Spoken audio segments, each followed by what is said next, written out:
இல்லைங்க, நான் ஒரு வார்த்தை கூட ஸ்கந்த சஷ்டி கவசத்தில் இல்லாத வார்த்தையை சொல்ல. நான் சொல்றேன் பிட்டமிரண்டை பெருவேல் காக்கன்னு சொல்றாங்க.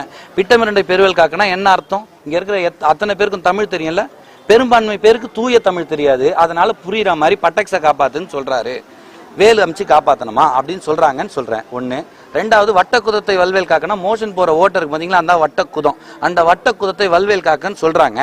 இப்படி முருகனோட வேல் வந்து எவ்வளவு உயர்வானது, உங்க நம்பிக்கை அடிப்படையிலே சொல்றேன். உங்க நம்பிக்கை அடிப்படையில் முருகன் உயர்ந்தவன், அவனோட வேல் உயர்வானது. குறிப்பா முருகனுக்கு அவன் தாய் சக்தி கொடுத்த வேலு. அந்த வேலை சூத்து ஓட்டையை காப்பாத்து அனுப்பிடான்னா எப்படி? இது முருகன் அசிங்கப்படுத்துறதுனானா அந்த பாட்டா? ஆண் பெண் குறிகளை அயல்வேல் காக்கனா என்ன பிச்சுக்கிட்டா போயிடும் ஆண் பெண் குறியும். அதை காப்பாத்துறதுக்கு வேல் அனுப்பணுமா? முருகா என்ன மொத்தமா காப்பாத்த மாட்டானா?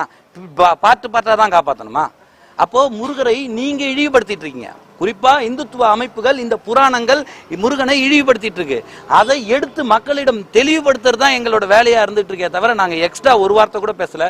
என்ன ஒண்ணு, அங்க இருக்கிற விஷயத்தை மக்கள் மொழியில் எடுத்து சொன்னதுதான் பிரச்சனை அப்படின்னா அதற்கான வழக்கை நாங்க சந்திக்க தயாரா இருக்கோம்.